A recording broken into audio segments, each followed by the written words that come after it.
The envelope was cream-colored and expensive.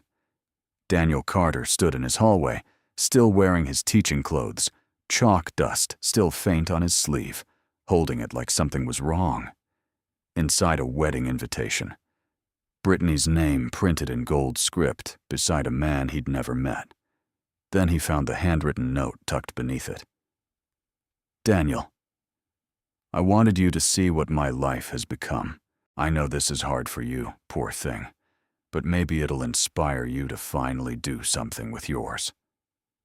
The woman who walked out on him and their 7-year-old son was mailing him sympathy.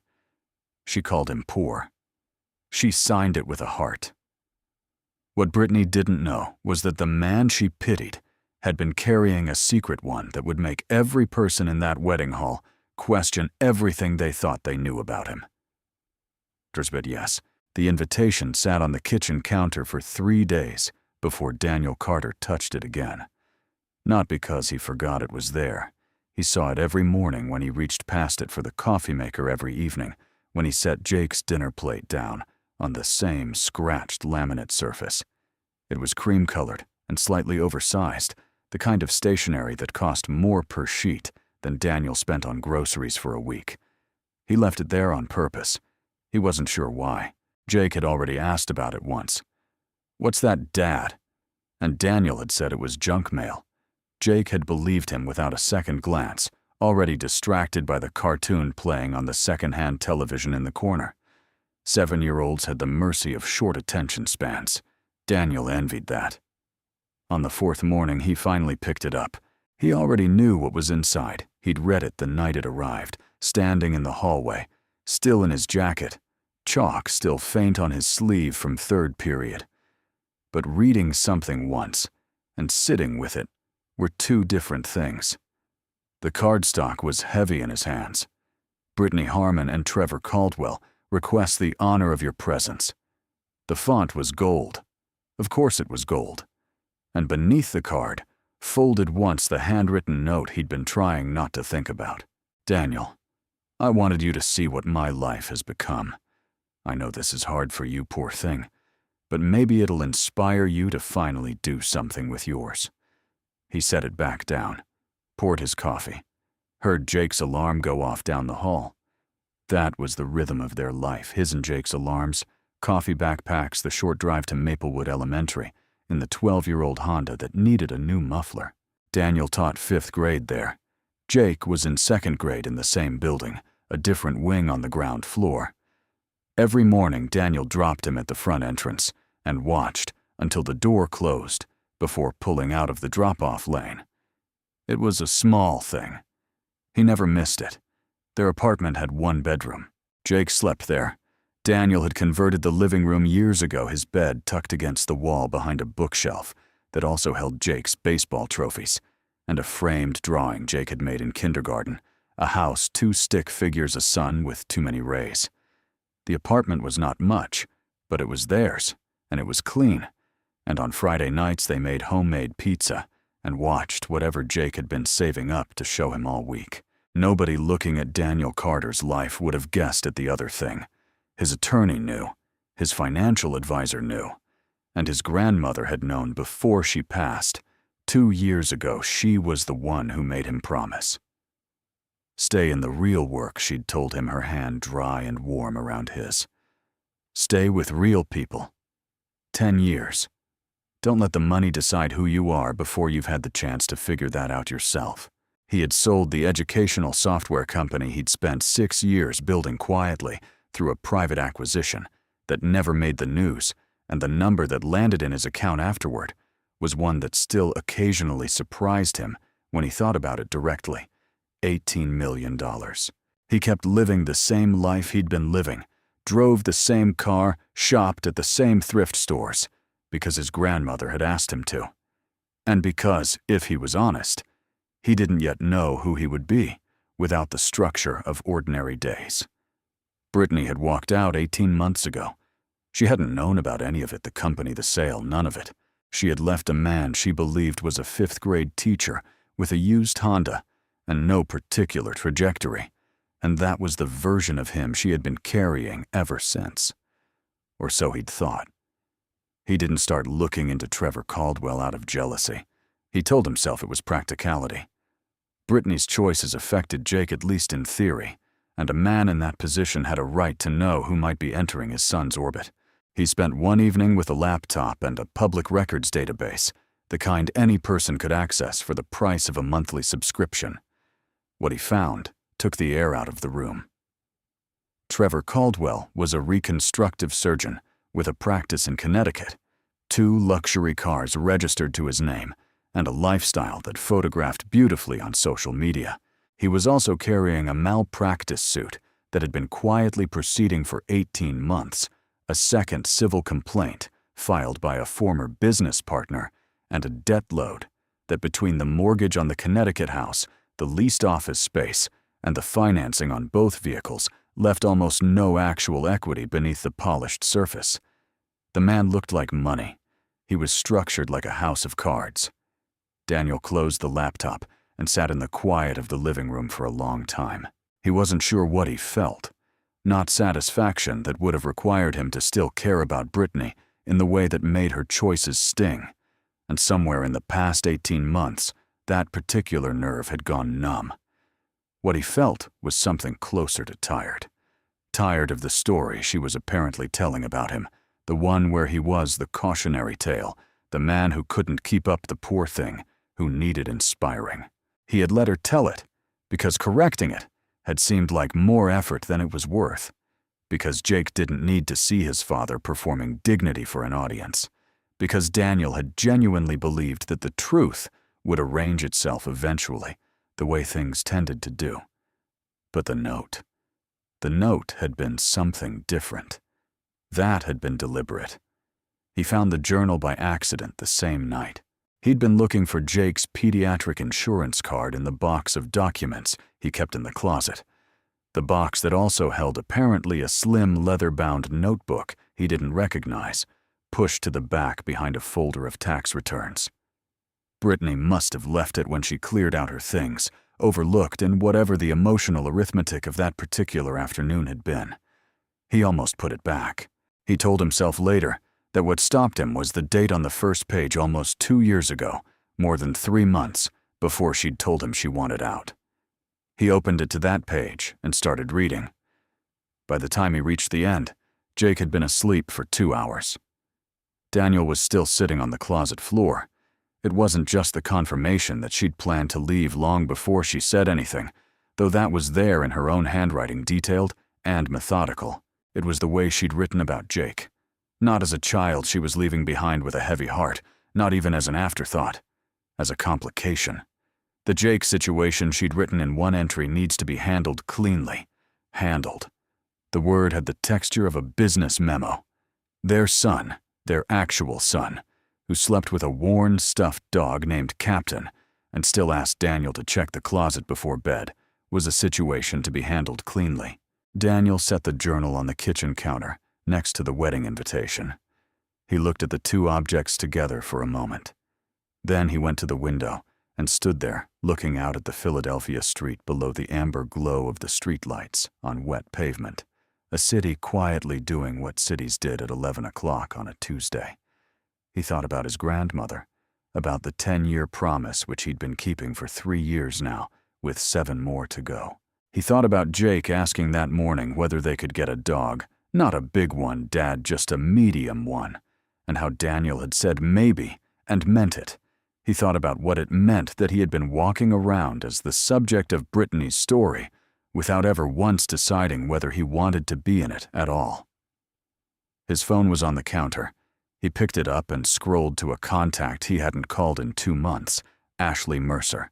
They'd been friends since college. She'd gone on to build a consulting career in Los Angeles, while Daniel had gone in the opposite direction in every measurable sense. She knew about the company. She was one of the only people who did. It rang twice. "It's late," Ashley said by way of greeting. "I know." He looked at the journal and the invitation on the counter. "I need to tell you something." He heard her shift, settle the small sound of someone who'd just decided to stop whatever else they were doing. "Then tell me." "I got a wedding invitation today," he said. From Brittany. A beat. Okay.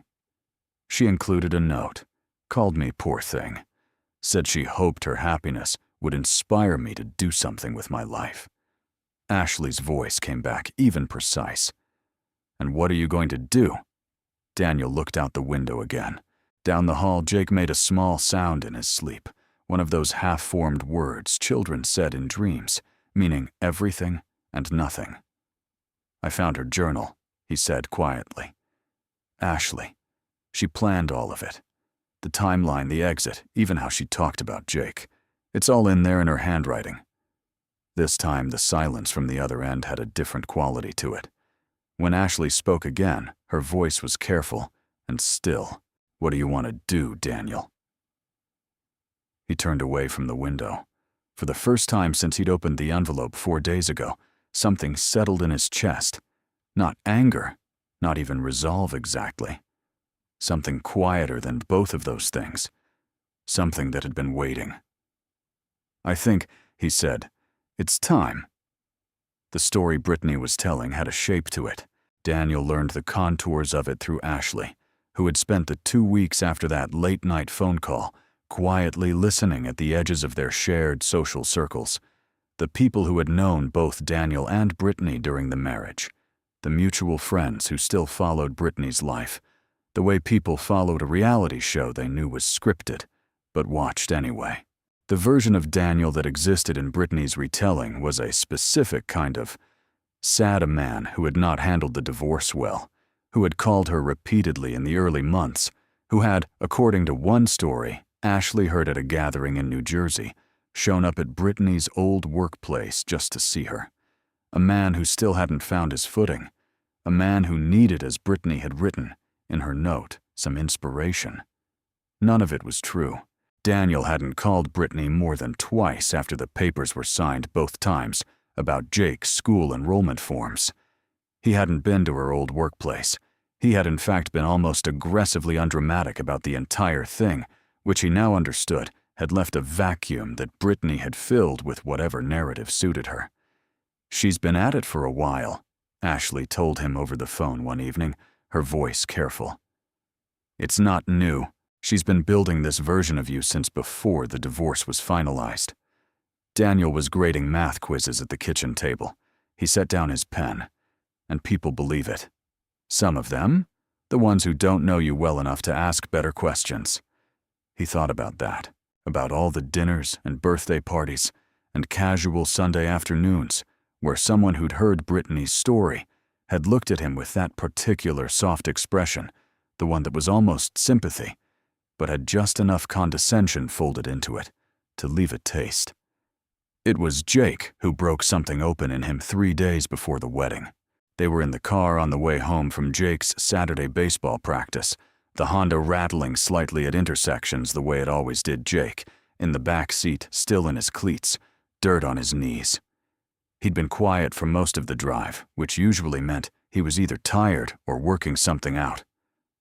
Then, without looking up from the water bottle he was turning in his hands, he asked, "Is Mom going to come see me at her wedding?"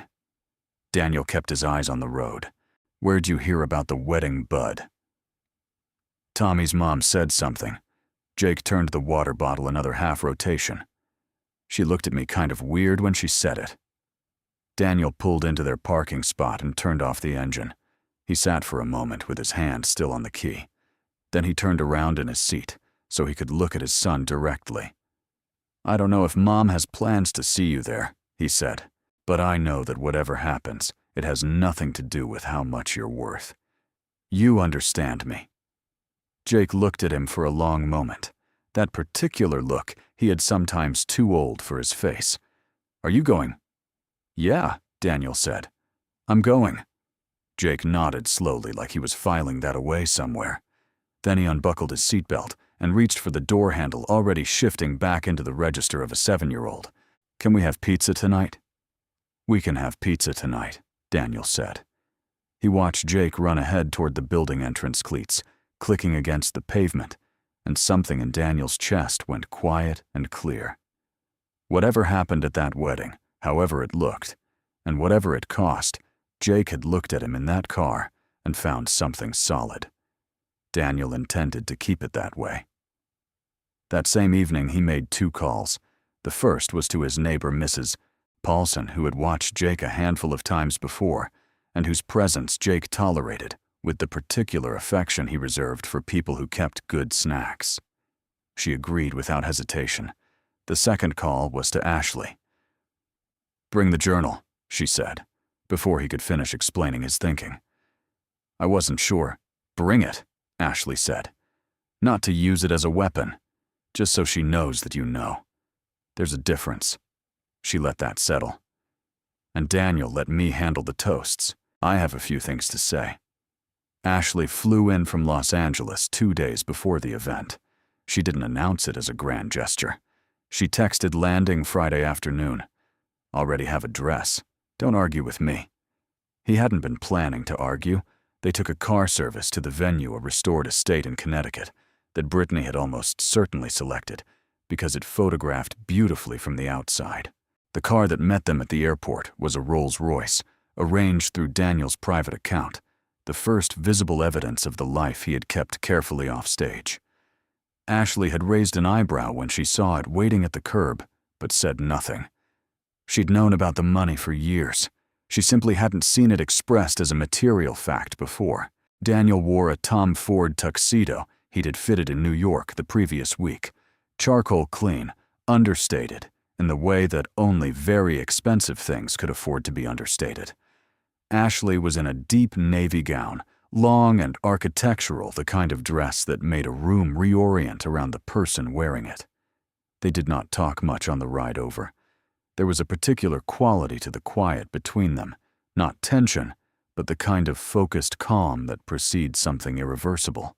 The estate's circular drive was lined with guests arriving in stages, town cars, a few rented luxury vehicles, the usual performance of a certain class of occasion. When the Rolls pulled up, and Daniel stepped out and offered his hand to Ashley, the shift was immediate. Heads turned. Conversations dropped half a register. Someone near the entrance stopped mid-sentence. Daniel didn't look for Brittany.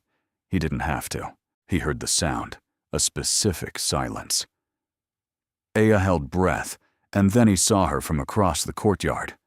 She was standing near the entrance in a champagne-colored wrap, a glass in her hand, surrounded by a small constellation of guests. Her eyes found him the way eyes found something they weren't prepared for. The glass shifted slightly in her grip. Trevor stood beside her, tall, polished, the practiced ease of a man accustomed to being the most impressive person in a room. He was watching Daniel with an expression that was doing its best to be neutral and not quite succeeding.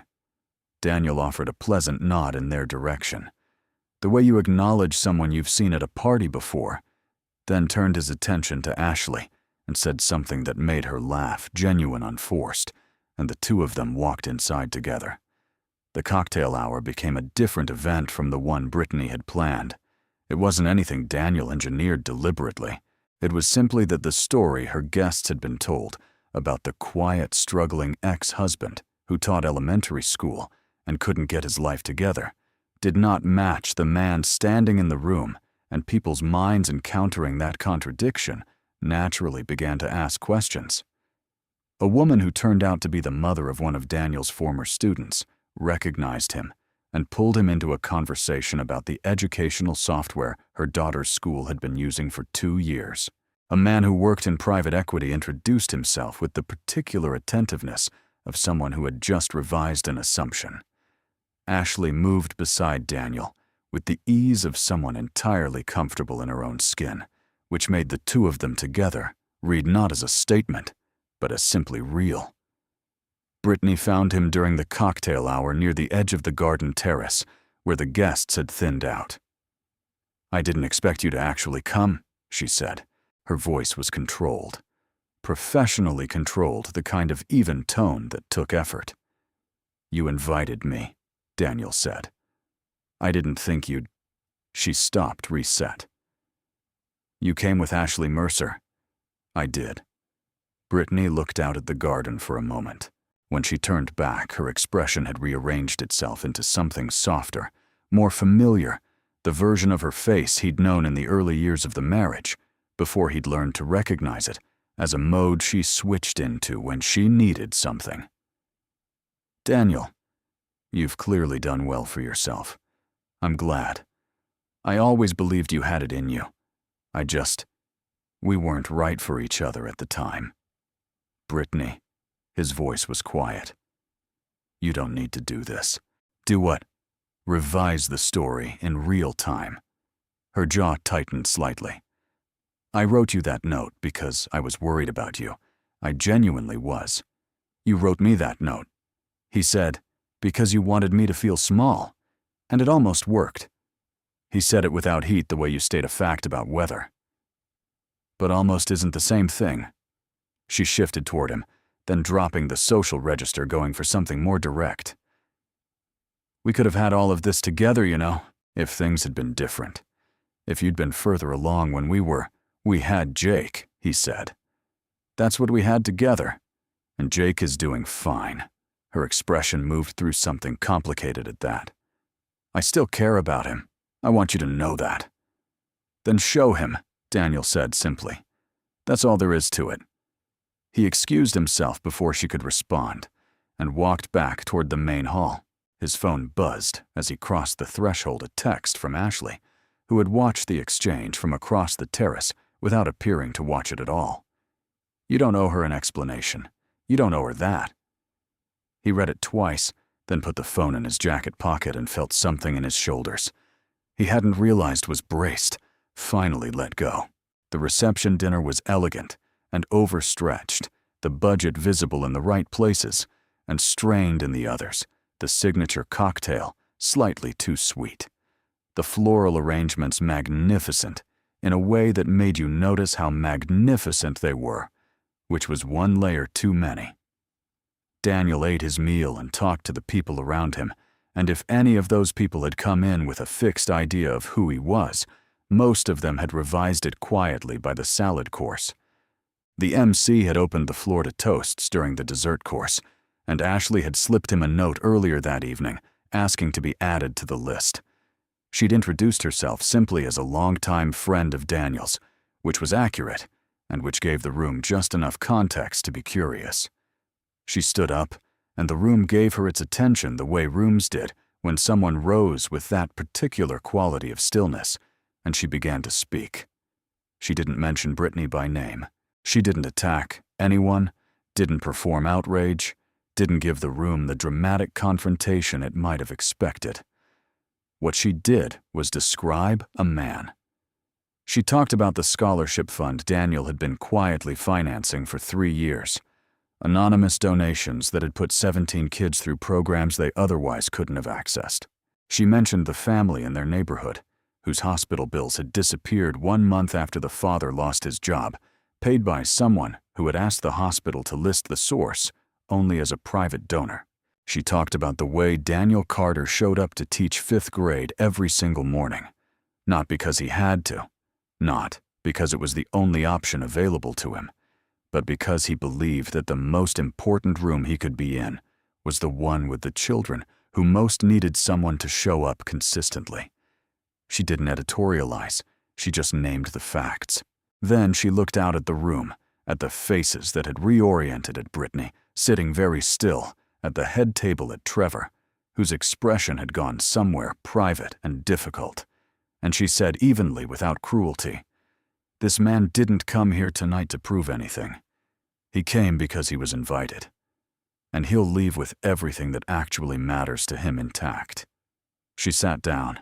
The room held its quiet for a moment that was 1 beat longer than comfortable, the kind of silence that means something has landed and cannot be unlanded.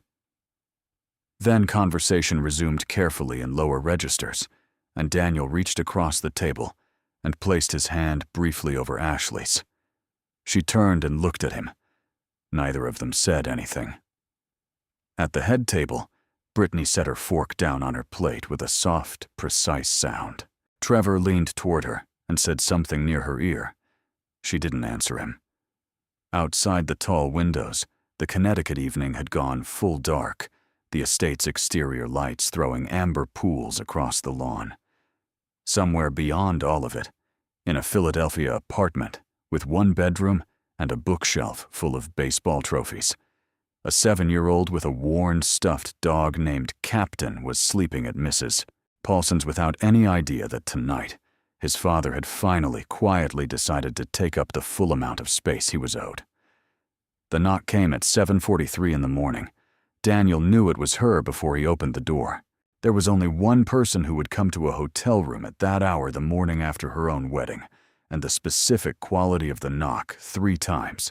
Not hard enough to be aggressive, too deliberate to be casual, carried the signature of someone who had rehearsed it in the elevator on the way up. He opened the door. Brittany stood in the hallway in yesterday's makeup imperfectly removed, wearing a cream blouse and dark slacks that were clearly not what she'd slept in. She had the look of a person who had been awake for most of the night and had spent the early morning hours reconstructing enough composure to make an appearance. It was a convincing reconstruction. It always had been. "Can I come in?" she said. It wasn't quite a question. Daniel stepped back from the doorway. Ashley was seated at the small table near the window, a coffee cup in both hands, her navy gown from the night before replaced by a simple gray pullover and jeans. She looked at Brittany without expression, not hostile, not warm, the particular neutrality of someone who had already decided the most useful thing she could do was simply be present and let the room speak for itself. Brittany registered Ashley's presence with a single glance and then directed her attention back to Daniel, who had moved to stand near the foot of the bed, his arms loose at his sides. "Trevor and I argued through the night," Brittany said. "Your friend's little speech." She caught herself recalibrated. People were asking him questions afterward, about us, about finances, about things that are private. "Ashley told people the truth about me," Daniel said. "That's different from telling them anything about you." It was this whole room full of his family's colleagues, and she stood up and...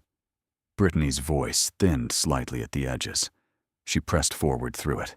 "I need to know what you're planning to do with what you know, about Trevor's situation, about the journal." Daniel crossed to the desk and picked up the journal, the leather cover soft from handling carried in his jacket's interior pocket since he'd left Philadelphia. He set it on the surface between them without opening it. Brittany looked at it. Something moved across her face that was not quite the expression she'd arrived wearing. "I read all of it," Daniel said. "You know that, Daniel. The part where you called Jake a situation that needed to be handled cleanly." He said it without raising his voice, the way he might read a passage aloud to his class, measured clear, giving the words room to exist on their own. "I want you to understand that I'm not angry about what you wrote about me. I made my peace with how you saw our marriage a long time ago. But that part," he touched the journal's cover briefly, "that part I'm going to carry with me for a while." Brittany's composure held, but it was working harder than it had been a moment ago. "I was in a bad place when I wrote some of those things. People write things they don't mean." "You wrote it across 11 entries over 4 months, Daniel said. "That's a pattern, not a bad night." She was quiet. She looked at the journal, then at Ashley, then back at Daniel. The architecture of the argument she'd brought into the room with her was not holding the way she'd planned, and something in her expression shifted to acknowledge this, not dramatically, but in the small, precise way that a person's face changes when they stop performing and start actually reckoning. When she spoke again, her voice had lost most of its rehearsed quality. "I thought coming here would... I don't know what I thought." She looked at her hands briefly. "What we had together wasn't nothing. I know I made choices that I know they hurt Jake. I know that." Her voice caught slightly on his name, and this time, Daniel didn't try to determine whether it was genuine. It didn't matter the way it once had. "But you've clearly built something real, and I suppose I wanted to understand how." "You already know how," Daniel said, not unkindly. "You just made different choices." She absorbed that, then quietly, almost to herself, "Are you happy?" It was such a different question from the ones she'd come in with that it landed differently than anything else she'd said. "I'm getting there," Daniel said. "Yeah." She nodded once, slowly. Then she looked at Ashley, a longer look this time, not combative, something closer to a reckoning, and Ashley met it without flinching and without cruelty, just steady and clear-eyed the way she'd been all weekend. Brittany turned back to Daniel. "I'm going to figure things out," she said. It sounded less like a statement intended for him than one she was making for herself. "I hope you do," Daniel said, and meant it. She left.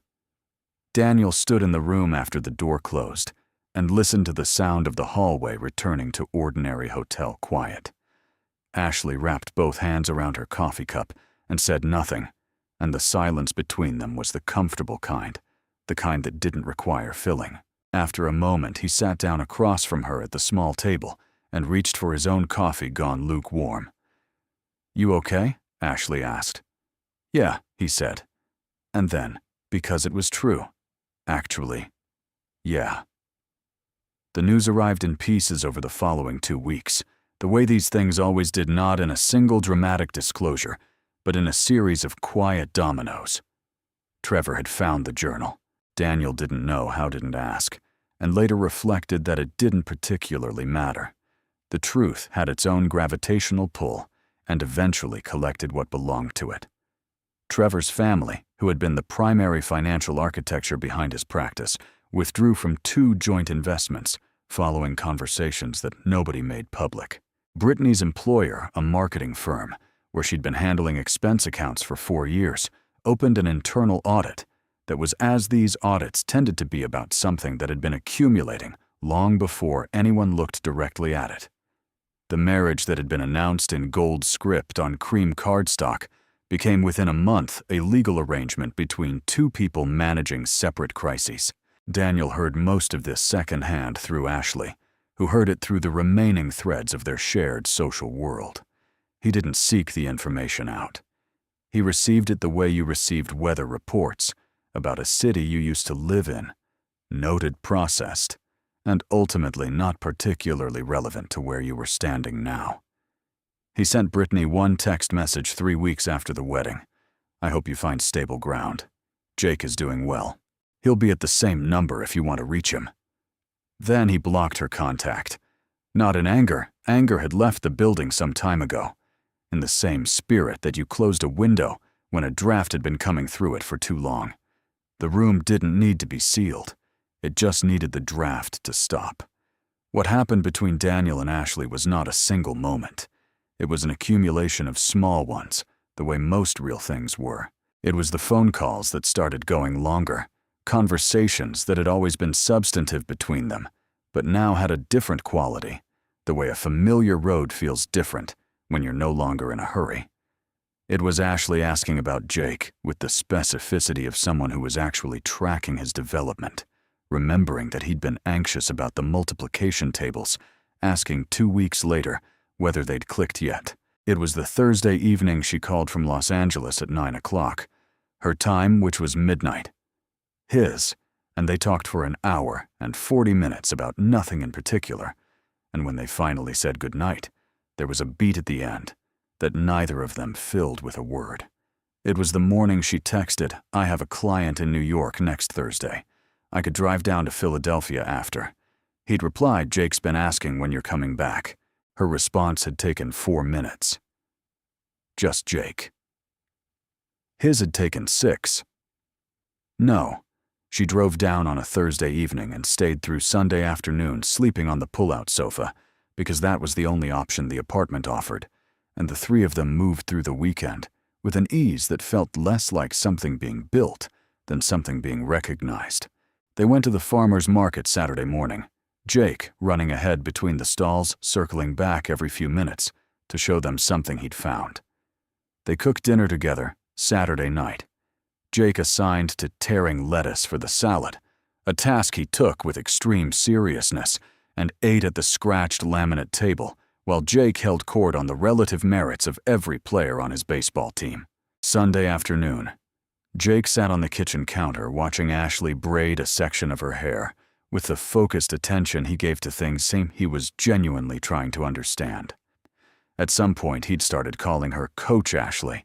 It had started the previous visit when she'd spent 20 minutes in the parking lot helping him work on his batting stance, and the name had stuck in the way that children's names for people stuck, compressing affection into a single word. By the third visit, it had shortened further, somewhere between Coach and her name proper, into something that sounded like Co-Ashley, and Ashley had answered to it without correction, which meant it was permanent. Co-Ashley. Jake said, still watching her hands in her hair. Do you have a house in Los Angeles? I have an apartment, she said. Is it bigger than ours? A little bit. Jake considered this. Do you like it there? Ashley's hand stilled in her hair. She looked at Daniel, who was standing in the kitchen doorway, with an expression she later told him was the most unguarded she'd ever seen on his face. She turned back to Jake. It's okay, she said. But I think I like it better here. Jake nodded, accepting this as settled. Then he looked at Daniel with the specific gravity of a child who is determined something should be said out loud and has elected himself to say it. Dad, he said, Co-Ashley looks at you the same way you look at me.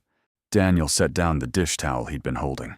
He looked at his son for a moment, this small, clear-eyed person who had navigated the last 18 months with a grace that regularly astounded him.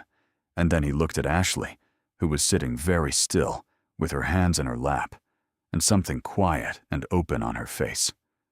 Yeah, Daniel said. I know.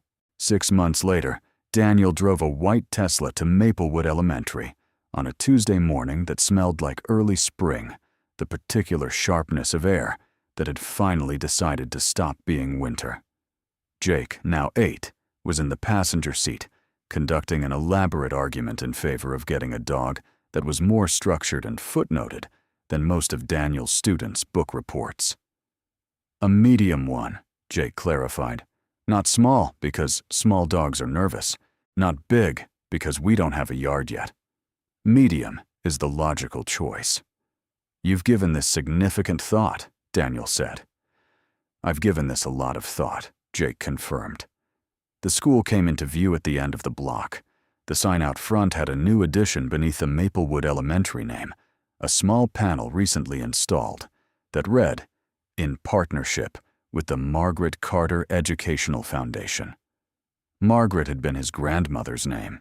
The foundation had been announced publicly the previous month, a scholarship and equipment fund serving under-resourced schools across the Philadelphia district. Daniel's attorney had handled the paperwork. Daniel had handled the rest. He pulled into the drop-off lane. Jake unbuckled his seatbelt and reached for his backpack, then stopped and looked at his father with the expression he reserved for things he'd been thinking about longer than he'd been letting on. Is Co-Ashley going to be here for my game on Saturday? She's flying in Friday night. Jake absorbed this. Is she going to keep flying back and forth, or we're figuring that out, Daniel said. Jake looked at him for one more moment, evaluating the honesty of this answer, then apparently decided it was satisfactory. He pushed the door open and jumped down to the curb, turning back once to look up at the foundation sign on the school's front panel. She would have liked that, he said, meaning his great-grandmother. Right, Dad. Yeah, Daniel said. She would have liked that. Jake nodded, slung his backpack over one shoulder, and ran toward the entrance. Daniel watched the door until it closed. Then he sat in the idling car in the empty drop-off lane for a moment, the morning light coming in at a low angle through the windshield, the city doing what it did on ordinary Tuesday mornings. His phone lit up on the console. Ashley, a text that said, "Only good morning. Tell Jake I said hi." He typed back. He already asked about Saturday. You've been adopted? 3 dots. Then worst thing that's ever happened to me. He was still smiling when he pulled out of the drop-off lane and headed back around the building to the faculty lot. Some mornings were just mornings, and some mornings you drove past a sign with your grandmother's name on it and got a text from someone who looked at you the way he looked at his kid And those mornings had a different weight to them. Not heavier exactly. Fuller. The kind of full that didn't ask to be explained or performed or announced to anyone. It was enough. It was, in fact, more than enough. And Daniel Carter, who had spent 3 years quietly learning the difference between the life that looked like something and the life that actually was something, drove to work in the thin March light and felt without ceremony or audience entirely like himself.